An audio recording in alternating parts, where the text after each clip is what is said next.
was Dr. Carl Sanders, who invented the intelligence-man interface called IMI Biotic, which is injected into people. And earlier in the Vietnam War, soldiers were injected with the 20 billion bit per second supercomputers at the U.S. National Security Agency can see and hear what soldiers experience in the battlefield with a remote monitoring system. So they've already got this system working in the military for quite a few times. So all they have to do, or they've done already to targeted individuals, is just transfer this method of monitoring the brain, the body, the eyes, the ears, everything that a human can hear and see and feel and think is recorded onto these supercomputers. And people are wondering what the V2K is. The V2K is a real person or a recorded voice returning a message through the two-way radio you have implanted in your brain. People are telling me, oh, you don't need an implant. No, you don't in some instances where, you can put a voice in someone's head.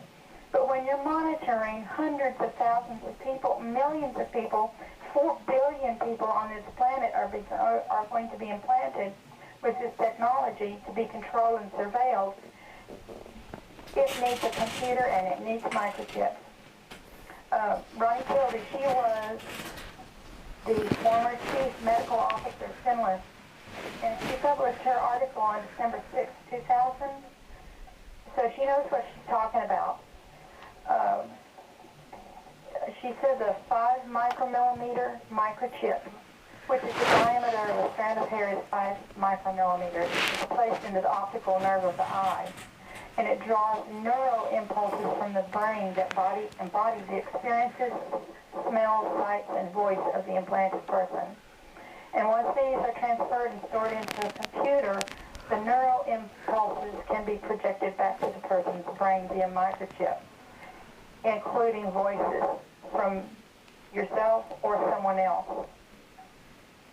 And using an RMS, which is a land-based computer operator, can send electromagnetic messages to the nervous system affecting the target's performance. They can control your hands, your eyes, your voice. There is a multitude of microchips that can be implanted in the human body, and all connected. There's three ways. There's I put an article in my newsletter this week. There's 3 things.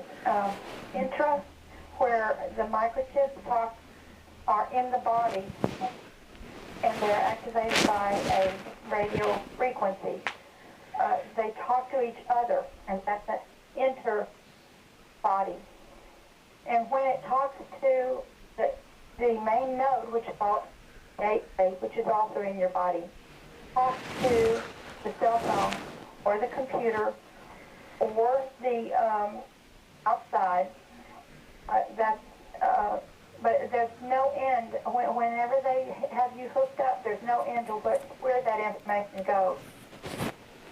It can go to the medic. It can go to the fireman. It can go to the police. It can go to the fusion centers. It goes to other countries. It's all reported, whether they use the information today or not. But if you're a stock PI, you know that it's being monitored on a daily basis, on a moment-to-moment basis. And they know when you go to the bathroom. They know when you're having sex. They know when you're eating. They know when you're upset. They know everything about you. So it's a total eclipse of the human person. And that's why this subject is so important. And this is important, and so important that they don't want you to know. And that's one of the reasons that Ronnie Kildee is now dead. She got severe cancer all over her body, and her cousin told that he had talked to Ronnie about 10 days before she died, not knowing that it was the last time she talked to her, but she said that Ronnie had told her that she got cancer technology, mind control, scalar waves. So knowing that she was very educated, experienced, she still could not do anything to help herself because once she got sick, she went to Finland, and they treated her very badly in a hospital. They didn't follow her directions as to her medical history. She was allergic to morphine. They gave her several injections, and she was radiated for 4 days, and then she died. So she was murdered for what she knew about this technology.